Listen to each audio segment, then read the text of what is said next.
നടന്നിട്ടുള്ളൂ എങ്കിൽ തീർച്ചയായിട്ടും അവൾ മണ്ണ് തിന്നും, ജനിച്ച കുഞ്ഞും മണ്ണ് തിന്നും. അതിനാണ് മൺപാത്രത്തിൽ കറി വെച്ച് കൊടുക്കണം, മൺചട്ടി കറി വെച്ച് കൊടുക്കണം, മൺകലത്തിൽ ചോറ് വെച്ച് കൊടുക്കണം എന്ന് വിവേകമുള്ള ഡോക്ടർമാര് വിധിക്കുന്നത്. നമ്മൾ മണ്ണ് നിന്ന് കണ്ടാന്തേയും പിള്ളേരെ പിടിച്ച് രണ്ടട്ടി, നീ മണ്ണ് തിന്നടാ. അത് SLC എക്സാമിനേഷന്റെ ഹോൾ ടിക്കറ്റ് പോലെയാണ്. ഹോൾ ടിക്കറ്റിൽ അച്ചടിച്ചിട്ടുണ്ട്, കോപ്പി അടിച്ച് പിടിച്ചാൽ 3 കൊല്ലത്തേക്ക് ഡീബാർ ചെയ്യും. അതിനർത്ഥം ഒന്നേ ഉള്ളൂ, പിടിക്കാണ്ട് കോപ്പി അടിച്ചോളണം. കോപ്പി അടിക്കാൻ പാടില്ല എന്നല്ല പറയുന്നത്, കോപ്പി അടിച്ച് പിടിച്ചു പോയാൽ എന്താവും, 3 കൊല്ലത്തേക്ക് ഡീബാർ. അതുകൊണ്ട് മസാല ദോശ തിന്നണമെന്ന് ഒരിക്കലും തലച്ചോറ് തോന്നലുണ്ടാക്കില്ല. തോന്നലുണ്ടാക്കുന്നത് ധാതുക്കളിലാണ്. അത്തരം ധാതുക്കളുള്ള പഴങ്ങൾ തിന്നണം. ഈത്തപ്പഴം വേണം തോന്നിയാൽ, കാരക്ക വേണം തോന്നിയാൽ അത് ശരിയാണ്. കാരണം നമുക്ക് കിട്ടാത്ത പല ധാതുക്കളും അതിലുണ്ടാവും, സ്ഥിരം തിന്നാത്ത പഴങ്ങളിലുണ്ടാവും. അതൊരു ശരിയായ തോന്നലാണ്, അല്ലാത്തൊന്നും അല്ല തോന്നൽ. അപ്പോൾ നമ്മുടെ ബയോളജിക്കൽ നീഡ്, ശരീരത്തിന്റെ കെമിക്കൽ നീഡ് ഒക്കെ തൃപ്തിപ്പെടുത്താൻ ടേസ്റ്റ് ബഡിൽ വരുന്ന മാറ്റം നമുക്ക് നഷ്ടപ്പെട്ടുകൊണ്ടിരിക്കുകയാണ്.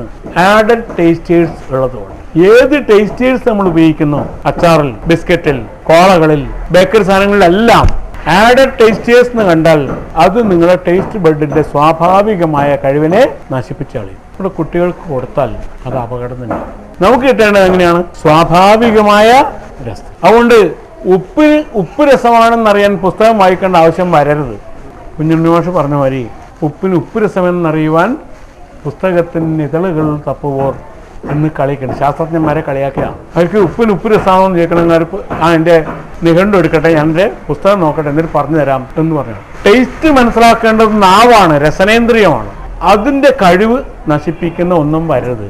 അതിൻ്റെ കഴിവ് നിങ്ങളുടെ പരിസ്ഥിതിയായിട്ട് ബന്ധപ്പെട്ടതാണ്, ചുറ്റുപാടുകളായിട്ട് ബന്ധപ്പെട്ടതാണ്. അത് ചെറുപ്പത്തിലെ വളർത്തുന്ന ഭക്ഷണമാണ് നമ്മുടെ ശീലം. അത് നമ്മുടെ കൃഷിയായിട്ട് ബന്ധപ്പെട്ടതാണ്. ഇപ്പോൾ ഒരു കുട്ടി കാച്ചിൽ കഴിക്കുന്നില്ല എന്ന് പറഞ്ഞാൽ അതിൻ്റെ അർത്ഥം കുട്ടിക്ക് ചെറുപ്പത്തിലെ കാച്ചിൽ കുട്ടിയുടെ ടേസ്റ്റ് ബഡിൽ വന്നില്ല എന്ന് തന്നെയാണ്. ചേമ്പ് കഴിക്കുന്നില്ല എന്ന് പറഞ്ഞാൽ അതിൻ്റെ അർത്ഥം ടേസ്റ്റ് ബഡിൽ ചേമ്പ് വന്നില്ല എന്ന് തന്നെയാണ്. കുട്ടി കഴിച്ചില്ല, ഗർഭിണിയായ കാലത്ത് അമ്മ കഴിച്ചില്ല, ചെറുപ്പത്തിലെ അങ്ങനെ ശീലം വിട്ടുപോയി. ഇലക്കറികൾ കഴിക്കുന്നില്ല, കുട്ടിയുടെ തലച്ചോറിൽ അമിനോ കോമ്പിനേഷൻസ് എത്തുന്നില്ല, കുട്ടിക്ക് മെമ്മറി ഇല്ല, ഓർമ്മശക്തി ഇല്ല. കേകയുടെ 14 അക്ഷരം ഒന്നിച്ചു ചൊല്ലിയാൽ ഒരു കുട്ടിക്ക് ഓർമ്മിക്കാൻ പറ്റുന്നില്ല എന്ന അവസ്ഥ വന്നാൽ വൃത്തത്തിന് അങ്ങനെ പ്രത്യേകതയുണ്ട്. നമ്മളെ കളിപ്പാട്ട് വൃത്തങ്ങൾക്കൊക്കെ ഉള്ള പ്രത്യേകത അത് മെമ്മറിയായിട്ട് ബന്ധപ്പെട്ടതാണ്. ഒറ്റ നോട്ടത്തിന് വായിക്കാൻ കഴിയണം. കാകളിയുടെ വരി മുഖം അനക്കാൻ പാടില്ല. ആ രീതിയിൽ വായിക്കാൻ പറ്റുന്ന കാകളിയുടെ വരി ഓർമ്മിക്കാൻ പറ്റുന്നില്ല, കുട്ടിയുടെ മെമ്മറി കുറവ് തന്നെയാണ്. എന്തുകൊണ്ട് ഒരു വരി ഒന്നിച്ച് ഓർമ്മിക്കാൻ പറ്റുന്നില്ല? അത് കെമിക്കൽ ബോണ്ടുകളായി സൂക്ഷിക്കാനുള്ള കഴിവ് തലച്ചോറിന് നഷ്ടപ്പെട്ടു പോയിരിക്കുന്നു. ഓരോ അറിവും ഓരോ ഇൻഫർമേഷനും നമ്മൾ കെമിക്കൽ ബോണ്ടുകളായിട്ടാണ് തലച്ചോറിൽ സൂക്ഷിക്കുന്നത്. കെമിക്കൽ ബോണ്ടുകളാക്കി മാറ്റണമെങ്കിൽ അത്രയും കെമിക്കൽസ് തലച്ചോറിൽ വേണം. അത് നാച്ചുറൽ ആയിരിക്കും വേണം, അത് ചെടിയിലൂടെ കിട്ടണം, ഇലയിലൂടെ കിട്ടണം. അത് കിട്ടാണ്ടായിരിക്കുന്നു. ഇതാണ് അടിസ്ഥാന പ്രശ്നം. അത്രയും ഇലക്കറികൾ എന്തുകൊണ്ട് ആദിവാസിക്ക് 1 കിലോമീറ്റർ ദൂരത്തുനിന്ന് ഒരു ചില്ല ഒടിയുന്ന ശബ്ദം കേൾക്കാം? ഒരു ചില്ല ഒടിഞ്ഞാൽ മതി. മഷേനക്ക് നടക്കല്ല, കരടി ഉണ്ടെന്ന് തോന്നുന്നു. ഒരു ചില്ല ഒടിഞ്ഞ ശബ്ദവും അടുത്ത ചില്ല ഒടിയുന്ന ശബ്ദവും തമ്മിലുള്ള വിടവ് നോക്കിയിട്ട് അത് കരടിയാണോ കടുവയാണോ എന്നവൻ പറഞ്ഞാളി. ആ ശബ്ദം അവന് കേൾക്കാം. കാട്ടാനയ്ക്ക് 2 കിലോമീറ്റർ ദൂരത്തുനിന്ന് നിങ്ങൾ ഏത് നാറുന്ന സോപ്പ് ഇട്ട് തേച്ചിട്ടാ വരുന്നത്, ഏത് നാറ്റമുള്ള പൗഡർ ഇട്ടിട്ടാ വരുന്നത് തിരിച്ചറിയാൻ ഒരു കാട്ടാനക്ക് കഴിയും. ഈ കഴിവാണ് നാട്ടാനക്കില്ലാണ്ട് പോയത്. ആനയുടെ കഴിവ് നമ്മൾ നഷ്ടപ്പെടുത്തി.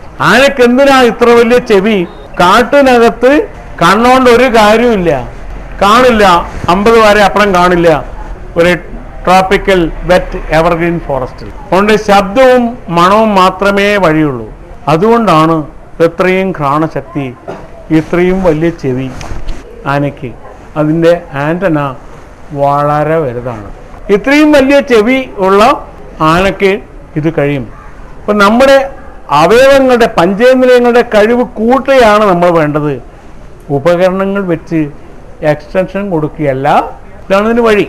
ചെറുപ്പത്തിലെ കുട്ടികൾക്ക് ഇത്തരം കഴിവുണ്ടാക്കി കൊടുക്കണം. തലച്ചോറിൻ്റെ കഴിവ് കൂട്ടണം. ഇതിന് കൊടുക്കുന്ന ഭക്ഷണത്തിൽ നമ്മൾ പരാജയപ്പെട്ടിരിക്കുന്നു. ഇതിന് പറ്റുന്ന ഭക്ഷണം അതാത് സ്ഥലത്തുണ്ടായിരിക്കും, ഏതെങ്കിലും ഭക്ഷണം ഉണ്ടാവും. ഇതുകൊണ്ടാണ് ഞാൻ പറഞ്ഞത് പരിതസ്ഥിതിയാണ് പ്രധാനം. ഈ ഭക്ഷണം ഉണ്ടാകുന്ന പരിതസ്ഥിതി ഉണ്ടാവണമെങ്കിൽ എന്ത് വേണം? പരിസ്ഥിതി ഉണ്ടായിരിക്കും. അവിടെ പ്രകൃതി അനുകൂലമായ സാഹചര്യം, ഇത് വളരുന്ന സാഹചര്യം ഉണ്ടാവണം. അതിനനുസരിച്ചാണ് നമ്മുടെ കൃഷി. കേരളത്തിൽ 200ഓളം ഇനം കാച്ചിലുകളുണ്ട്. എന്തുകൊണ്ട്? കാരണം കേരളത്തിലെ ഭക്ഷണത്തിൽ ഇത്രയും പേർ കഴിക്കാൻ പറ്റുന്ന ധാന്യം ഉണ്ടാക്കാനുള്ള സാഹചര്യം കേരളത്തിൽ ഇല്ല. എല്ലാം മലയും ചെരിവുമാണ്, സമതലം നന്നേ കുറവാണ്. സമതലത്തിൽ വിളയുന്ന ഏറ്റവും നല്ല ധാന്യമാണ് നെല്ല്.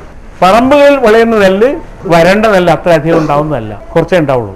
പുനം കൃഷി കൊണ്ട് അത്രയും നെല്ല് ഉണ്ടാക്കാൻ പറ്റില്ല. അതുകൊണ്ട് കേരളത്തിലെ കാലാവസ്ഥയിൽ കേരളീയരുടെ ഭക്ഷണം എന്താണ്? അത് കാച്ചിലും ചേമ്പും ചെറുകിഴങ്ങും നനകിഴങ്ങും കൂർക്കയും, ഇപ്പോൾ പുറത്തുനിന്ന് വന്നാണെങ്കിലും മരച്ചീനിയും ഏത്തവാഴയുടെ കിഴങ്ങ് പോലും നമ്മുടെ ഭക്ഷണമാണ്. ഏത്തവാഴക്ക് വെളുത്ത കിഴങ്ങുണ്ടാവും, അതിൻ്റെ കന്നല്ലാതെ സൈഡിൽ നിന്ന് വരുന്നത് ഓങ്ങ്. ഇത് കഴിച്ച കാലത്ത് ഒരു സ്ത്രീക്കും ഗർഭാശയത്തിൽ സിസ്റ്റ് വന്നിട്ടില്ല. ഇത് കഴിച്ച പുരുഷന്മാർക്ക് ആർക്കും വയറ്റിൽ ഗ്യാസും വന്നില്ല, വയറ്റിലെ പൊണ്ണുമാണ് നടക്കുന്ന സാധനമാണ്. ഇത് കടലോ ചെറുപയറൊക്കെ ഇട്ട് ഒഴുക്കുണ്ടാക്കി കഴിക്കും. അതല്ലെങ്കിൽ മെഴുക്ക് പുരട്ടിയായിട്ട്, ചേന മെഴുക്ക് പുരട്ടിയാക്കുമ്പോൾ മെഴുക്ക് പുരട്ടിയായിട്ട് കഴിച്ചിരുന്ന കാലത്ത് ഇത്രയും രോഗം വന്നിട്ടില്ല. അപ്പോൾ എവിടെയാണ് നമുക്ക് തെറ്റുപറ്റിയത്? ഇങ്ങനെ കഴിക്കാവുന്ന ഭക്ഷണത്തിൻ്റെ ഒരു വലിയ പരമ്പര തന്നെ കേരളത്തിലുണ്ട്. ഇത് നഷ്ടപ്പെടുത്തിയതാണ് നമുക്ക് പറ്റിയ തെറ്റ് എന്നർത്ഥം. ഇതെങ്ങനെ നഷ്ടപ്പെട്ടു? കേരളത്തിൻ്റെ ഭക്ഷണത്തിൻ്റെ ചിത്രം സ്കൂൾ പഠിപ്പിക്കുമ്പോൾ അതിലേതില്ല? കാച്ചിലില്ല, ചേമ്പില്ല, ചേനയില്ല, ചെറുകിഴങ്ങില്ല, നനക്കിഴങ്ങില്ല, അരിക്കിഴങ്ങില്ല, കൂർക്കയില്ല. ഇതൊന്നും സ്കൂളിൽ പഠിപ്പിക്കുന്ന നമ്മുടെ ന്യൂട്രീഷന്മാരുടെ ക്ലാസ്സിൽ ഇല്ല. കുട്ടികൾക്ക് വളർച്ചയില്ല. അതിനെന്താ? അതിനല്ലേ Complan, I M A Complan boy എന്ന് പരസ്യം കണ്ടിട്ട് വളരുന്ന നമ്മുടെ കുഞ്ഞുങ്ങൾ ധരിക്കുന്നത് ഇങ്ങനെയാണ്. രോഗമില്ലാതിരിക്കാൻ ഹോർലിക്സ് കൊടുത്തോളാനാണ് പറഞ്ഞത്, രോഗപ്രതിരോധം ഉണ്ടാവാൻ. രോഗപ്രതിരോധം ഉണ്ടാക്കുന്ന ഹിമോഫീലിയ വരാതിരിക്കാൻ കാച്ചിലാണ് കഴിക്കേണ്ടത് എന്ന് നമ്മളെ പഠിപ്പിക്കുന്ന ഒരു ടെക്സ്റ്റ് ബുക്ക് നമുക്കില്ല. കാരണം ഡയസ്ജീൻ വേണം രക്തം കട്ട പിടിക്കണമെങ്കിൽ. ഡയസ്ജീൻ കിട്ടുന്നത് ഡയസ്കോറിയയിൽ നിന്നാണ്. ഡയസ്കോറിയ എന്ന് പറഞ്ഞാൽ കാച്ചിലാണ് എന്ന് പഠിപ്പിക്കുന്ന ഒരു സയൻസ് നമ്മുടെ സ്കൂളിൽ എത്ര സിലബസ് മാറിയിട്ടും ഏത് ഗവൺമെൻറ് വന്നിട്ടും ശാസ്ത്രാർത്ഥ പക്ഷത്ത് തന്നെ ടെക്സ്റ്റ് ബുക്ക് ഏറ്റെടുത്തിട്ടും KSTA അതിന് വേണ്ടി നിർദ്ദേശം കൊടുത്തിട്ടും അതിൽ വരാതിരുന്നത് ഏത്? കാച്ചിൽ കഴിച്ചിട്ടില്ലെങ്കിൽ ഹിമോഫീലിയ വരും, പ്രസവിച്ച സ്ത്രീക്ക് രക്തം പോക്ക് നിൽക്കില്ല എന്ന കാര്യം നമ്മുടെ ടെക്സ്റ്റ് ബുക്കിൽ വന്നു. പകരം ഇങ്ങനൊരു ക്ലാസ് എടുത്തതിന്, കുട്ടികൾ ക്ലാസ് എടുത്തതിന് അഗ്രികൾച്ചർ യൂണിവേഴ്സിറ്റിയിലെ പ്രൊഫസർ കത്തയച്ചത് നിങ്ങൾ കേരളക്കാരൻ്റെ ദരിദ്രവാസികളാണെന്ന് വിചാരിച്ചോ? അതുകൊണ്ട് കിഴങ്ങ് കഴിക്കാൻ പറഞ്ഞില്ലേ നിങ്ങൾ എന്നാണ് പറഞ്ഞത്. കത്തുണ്ട്, എൻ്റെ കയ്യിൽ ഇപ്പോൾ ഉണ്ട്. അഗ്രികൾച്ചർ യൂണിവേഴ്സിറ്റിയിലെ പ്രൊഫസർ, ശാസ്ത്രപക്ഷത്തിൻ്റെ യൂണിറ്റ് സെക്രട്ടറി, നിലവിൽ നേതാവൊക്കെയാണ്.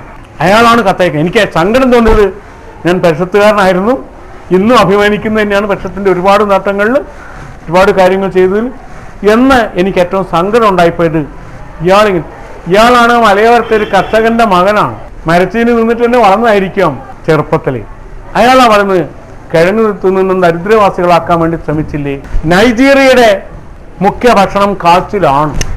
കാച്ചിലും പുഴുങ്ങിയ കാച്ചിലും മത്സ്യവും കൂടി ഇടിച്ചുണ്ടാക്കുന്ന, വേവിച്ച മത്സ്യം കൂടി ഇടിച്ചുണ്ടാക്കുന്ന ഭക്ഷണമാണ് അവരുടെ സദ്യ. ആഫ്രിക്കൻ രാജ്യങ്ങളിൽ, ഒരുപാട് രാജ്യങ്ങളിൽ മുഖ്യ ഭക്ഷണം കാച്ചിലാണ്. നൈജീരിയൻ കാച്ചിലുണ്ട്, വളരെ ടേസ്റ്റിയാണ് നൈജീരിയൻ കാച്ചിൽ. മരച്ചീനിയേക്കാൾ സ്വാദുള്ള വെളുത്ത കിഴങ്ങാണ്. ഇതൊക്കെ നമ്മുടെ പ്രധാന ഭക്ഷണമാവേണ്ടതാണ്. നമ്മളതുകൊണ്ടാണ് അതിന് കുറേ ദിവസങ്ങളൊക്കെ വെച്ച്, തിരുവാതിരയ്ക്ക് തിരുവാതിര പുഴുക്ക്, ഏകാദശിക്ക് അരിയില്ല, അന്ന് കിഴങ്ങ് പുഴുക്കുകളും മറ്റു ധാന്യങ്ങളും കഴിക്കുക. വാവായെന്ന് വാവൊരിക്കൽ, ആ ദിവസം ഒരു നേരം മാത്രം പാചകം ചെയ്ത ഭക്ഷണം, മറ്റുള്ള സമയത്ത് പഴങ്ങളോ എന്തെങ്കിലും കഴിക്കുക, വിശപ്പുണ്ടെങ്കിൽ. ഇല്ലെങ്കിൽ വേണ്ടാന്ന് വയ്ക്കുക. ഇങ്ങനെ കുറേ ചിട്ടകൾ കേരളത്തിൽ വെച്ചതിൻ്റെ അർത്ഥം ഇതാണ്. ഇപ്പോൾ കൃഷിയുടെ പാറ്റേൺ മാറ്റാൽ എന്ത് സംഭവിക്കും? IR8 വന്നപ്പോൾ നമ്മുടെ ചുവന്ന അരിയോട് താല്പര്യം കുറഞ്ഞു, വെളുത്ത അരിയാണ് നല്ലത് എന്ന് പ്രമേഹ രോഗികൾ കൂടും. ചുവന്ന അരി പോലും വെളുപ്പിച്ചിട്ടേ തിന്നു എന്ന് വന്നു. ചുവന്ന അരിക്ക് ശേഷം പ്രിയമുണ്ടെങ്കിൽ വെളുത്ത അരിക്ക് റെഡ് ഓക്സൈഡ് തേച്ച് ചുവന്ന അരി ഉണ്ടാക്കുന്ന വിദ്യയും നമ്മൾ പ്രയോഗിച്ചു ബിസിനസ് ആയപ്പോൾ. അങ്ങനെ നമ്മുടെ അരി നമ്മുടെ കയ്യിൽ നിന്ന് പോയി. ഫിലിപ്പീൻസ് മിതോഷ്ണ മേഖല രാജ്യമാണ്, വിയറ്റ്നാമും അതെ. അവിടെ ധാരാളം നെല്ലുവിത്തുകളുണ്ട്. പക്ഷെ കേരളത്തിലെ നെല്ലുവിത്ത് കേരളത്തിലെ കാലാവസ്ഥക്കനുസരിച്ചാണ്. ഒറ്റ ഉദാഹരണം പറഞ്ഞാൽ മനസ്സിലാവും. കേരളത്തിലെ നെല്ലുവിത്ത്, നമ്മുടെ നാടൻ നെല്ലുവിത്ത് നട്ടു, വിരിയേണ്ട സമയത്ത് മഴ കുറഞ്ഞു പോയി, ചൂട് വന്നു എന്ന് വെച്ചു. 35 ഡിഗ്രി സെൻറ്റിഗ്രേഡ് ചൂട് വന്നാൽ നെല്ല് വിരിയില്ല. അത് 10 ദിവസത്തേക്ക് കാത്തിരിക്കും അതിൻ്റെ ഉള്ളിൽ തന്നെ. എന്തുകൊണ്ട്? വിരിഞ്ഞാൽ വെളുത്ത ചാഴിയായി പോവും, പരാഗണം നടക്കില്ല.